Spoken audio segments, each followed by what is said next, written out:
रामकृष्ण हरी माऊली. आपला आजचा टॉपिक आहे हेत्वाभासाचे प्रकार. वागा, मी तुला हेत्वाभासामध्ये कुठले कुठले प्रकार शिकवले. पहिलं सव्या विचार शिकवलं. दुसऱ्या लेक्चरमध्ये सर विरुद्ध हेत्वाभास. सर मस्त डायग्राम काढून तुम्ही चांगल्या पद्धतीने शिकवली की विरुद्ध हेत्वाभास म्हणजे काय. आजच्या लेक्चरमध्ये आपल्याला असिद्ध हेत्वाभास बघायचे.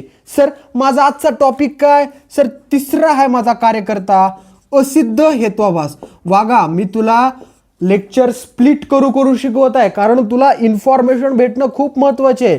एकाच लेक्चरमध्ये, एकाच एक्सपांड लेक्चरमध्ये तुला लेक्चरमध्ये खूप गोष्टी व्यवस्थित समजत नाहीत, म्हणून मी तुला स्प्लिट करून लेक्चर शिकवत आहे.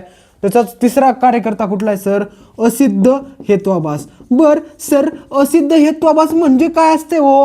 सिंपल आहे, मला काहीच घेणं देणं नाही. असिद्ध हेत्वाभासाची त्या चार्टमध्ये 3 कार्यकर्ते पडलेले होते, तीच लक्षात ठेवायचं. ह्याला लय द्यायचं नाही, भाव द्यायचा नाही. पहिला कुठला आहे सर. आश्रयसिद्ध. आश्रयसिद्ध सिंपल आहे बघा. आश्रय म्हणजे काय होते. पक्ष. सर आश्रय म्हणजे काय सर. आश्रय म्हणजे पक्ष. आणि इथं सर इथे पक्षच अस्तित्वात नसतो. इथे काही नाही बघा, मला लिहू दे, मी तुला व्यवस्थित सांगतो. इथे पक्षच अस्तित्वात नसतो. लक्षात ठेव. अस्तित्वात म्हणजे प्रेझेंटच नसते सर. अस्तित्वात नसतो. सिंपल भाषेमध्ये लक्षात ठेवायचं, खूप डोकं लावायचंच नाही. इथे पक्षच अस्तित्वात नसतो म्हणजे काय सर. उदाहरण द्या ना. उदाहरण, आकाश कमळ सुगंधी आहे. उदाहरण दुसऱ्या पेनने लिहितो. आकाश कमळ सुगंधी आहे. म्हणजे काय सर. खूपच सोपं आहे, फक्त समजून घे. असिद्ध हेत्वाभास ही एक हेत्वाभासाचा प्रकार आहे बघा. इतकं तुला समजलं. मग ही जी असिद्ध हेत्वाभास आहे ही असिद्ध हेत्वाभास आहे. या असिद्ध हेत्वाभासामध्ये तुला मी काही डेफिनेशन सांगितली नाही, लक्षात ठेवू नको. कारण प्रत्येक हेत्वाभासाचा एक प्रकार लिहायचा, खाली 2-3 वळी लिहायचं. प्रकार लिहायचा, 2-3 वळी लिहायचं. प्रकार लिहायचं, 2-3 वळी लिहायचं. इतकंच गोष्ट करायची, लय डोकं लावायचं नाही. जास्त डोकं लावलास तर कन्फ्युजन करून जाते बघी टॉपिक. म्हणून असिद्ध हेत्वाभास लिहायचं. असिद्ध हेत्वाभास मधला आश्रयसिद्ध. आश्रयसिद्ध म्हणजे काय. आश्रयाचा अर्थ काय होतो. पक्ष. आणि आपण कुठल्या बी एक्झाम्पलमध्ये पर्वत दिसलं की त्याला काय म्हणायचं ठरवलंय. पक्ष. म्हणजे इथं पक्षच अस्तित्वात नाही.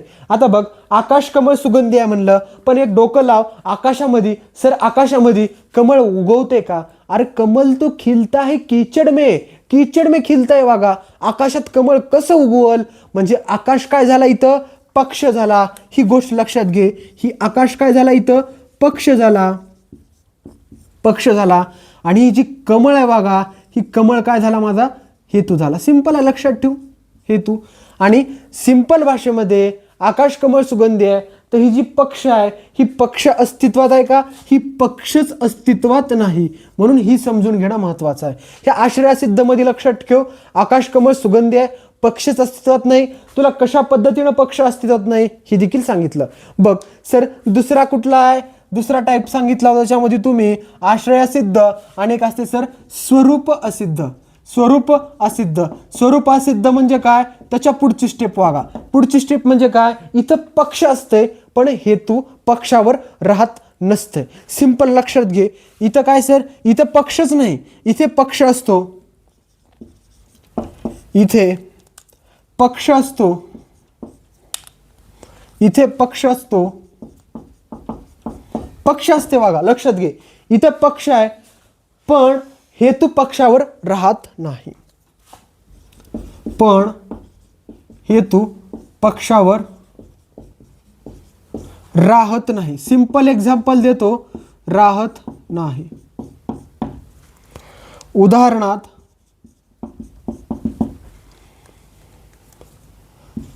शब्दगुण डोळ्याने समजतो. सर काय बी आहे बघा हेत्वाभासामध्ये. होय र वागा, काय बी आहे बघ. शब्दगुण डोळ्याने समजतो म्हणजे काय. बघ मी तुला ज्यावेळेस तुला मी पंचतन्मात्रा व्यवस्थित शिकवत होतो, त्यावेळेस मी तुला व्यवस्थित सांगितलं होतं की डोळ्यानं काय बघतो आपण. रूपाचं ज्ञान घेता. बघ रूप रूप तेरा, रूपाचं ज्ञान घेत आहोत. म्हणजे ह्या शब्द गुणांना आपण काय करतो, डोळा समजतो. पण एक गोष्ट लक्षात घे, इथं पक्षावर राहत नाही म्हणजे काय, ही जी शब्द झालाय ना वागा, ही शब्द काय आहे, तुझा हेतू आहे. आणि ही जी डोळा आहे, ही डोळा आहे तुझा पक्ष आहे. बघ, शब्दगुण तर कानानं समजते ना वागा तुला, ही लक्षात घे. शब्दगुण तर कानानं समजतंय, पण ही शब्दगुण डोळ्याने समजतो म्हणालाय. ही म्हणून स्वरूपासिद्ध आहे. हेतू पक्षावर राहत नाही म्हणजे ही ह्याच्यावर राहतच नाही. ही वाक्य जर करेक्ट करायचं असलं आपल्याला, तर शब्दगुण कानाने समजतो, कर्णाने समजतो असं समजणं महत्त्वाचं होतं. म्हणून ही गोष्ट एक्झिस्ट करत नाही. आणि आकाशामध्ये देखील कमळ एक्झिस्ट करत नाही म्हणजे पक्षावर देखील हेतू राहत नाही. आणि तिसरा आहे बघा, लक्षात ठेव सर, तिसरं कुठलं आहे सर, व्याप्यत्व असिद्ध. लक्षातच ठेवायचं, कन्फ्युजन करून घ्यायचंच नाही. व्यापत्वासिद्ध सर, व्यापत्वासिद्ध म्हणजे काय, सिंपल भाषेमध्ये लक्षात घे की व्यापत्वासिद्ध म्हणजे काय, जेथे व्यापकाचा अभाव असतो, जेथे व्यापकाचा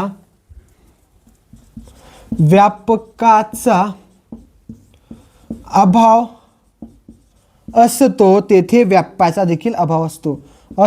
जेथे व्याप्याचा अभाव असतो तेथे व्यापकाचा